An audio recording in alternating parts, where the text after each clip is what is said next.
I don't know whether you know what bigot means, but the dictionary definition says that it's a person who has strong, unreasonable beliefs and who does not like other people who have different beliefs or a different way of life. 30 years ago, when I was writing these books, I looked at myself and thought, me? A bigot? What an insinuation. I didn't actually even fully understand what the word bigot meant. And yet how easy it is to live our own private world, full of bias, shaking off other people's opinions with the inward thought, they don't understand. Often people who work for someone very famous or wealthy can be more proud and pompous than the person they're serving. I don't suppose there's anything worse for the ego than reflected glory. Human nature has a very funny side to it, hasn't it? It's amazing just how many of these characteristics are at work within each one of us. The minister at my church had at one time been quite a famous man. A Granada television film producer stumbled across him and at Granada's own expense made an hour-long documentary of the Barratt and Williams Divine Healing Ministry and their church's activities. The film was entitled simply Sharon. That was the name of the church. And it was shown to 10 million people at peak viewing time on the television. The film won an Edinburgh Festival Award and was shown in Italy at the World Film Festival. The story was then told in 37 national newspapers around the world. So it's not hard to feel one of the elite when God calls you to work for a man like this. In fact, I found that I slipped quite naturally into the role. For some years, Maurice and I travelled around the world with our minister before his retirement to conduct various divine healing crusades in Great Britain and other countries. Maurice would arrange and conduct the meetings. I'd sing the solos and provide the music for the worship part. And the pastor, he would preach the word and pray for the sick. We worked very closely together, being of one mind and of one spirit. And all day long, we'd be preparing for the evening service. The minister would go into a room and pray on his own, and Maurice and I would do likewise, combining our prayer with fasting on liquids only. We'd not eat until after the meeting had finished in the evening. We felt so much a part of the Crusades that we put in as much effort as possible in the hope that God would work through us.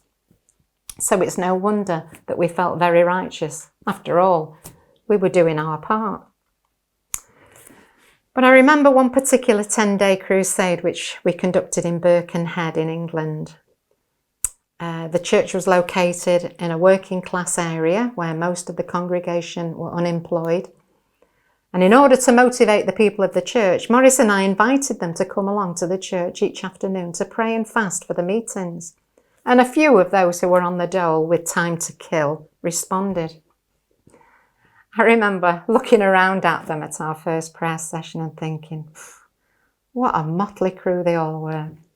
I didn't know where they were coming from, having had no communication with them before. And to me, they just looked like the failures and dregs of society who couldn't get work.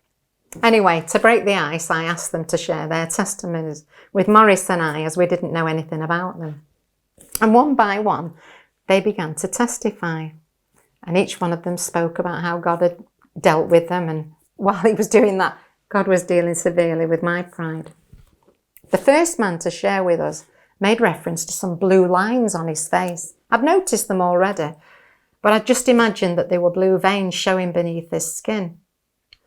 But then he told us his story of how a number of years previously he'd had a motorbike accident and had found himself wrapped around a lamppost. He was rushed to hospital and was so severely smashed up that they actually needed to wire his skull together.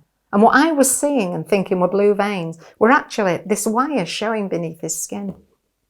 The accident had left him totally paralysed and confined to a wheelchair for a number of years. His brain had worked perfectly, but his body just couldn't coordinate. Consequently, people had treated him as though he was an imbecile. All the time his brain had been wanting to scream out and tell people how he felt, as he hated so much their condescending attitudes and the way he was treated like a child.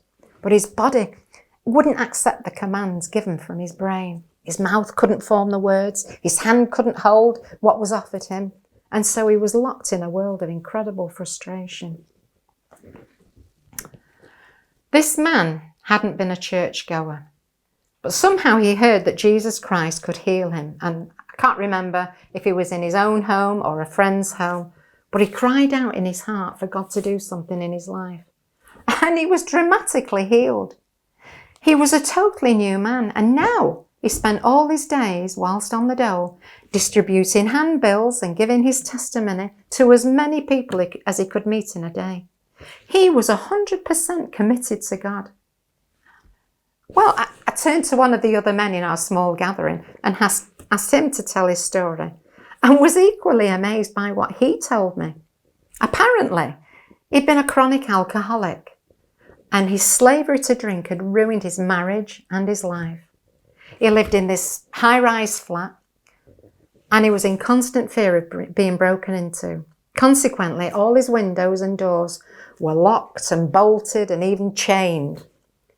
He was watching the television one evening during a bout of drinking and went into the kitchen to get something. When he came back into his lounge, he saw somebody sitting on his settee. Panic rose within him and he ran to the door to see whether he'd left it open. He found that it was locked, bolted and chained. He was baffled as to how this man had got into his house. And when he questioned him about what he was doing there, this man started to tell him all about his life and his inward feelings, telling him things he'd never shared with anybody. And when he asked him who he was, the stranger replied that he was Jesus.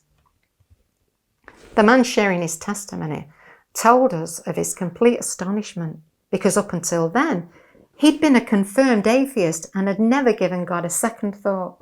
But what he was experiencing now had changed his life completely.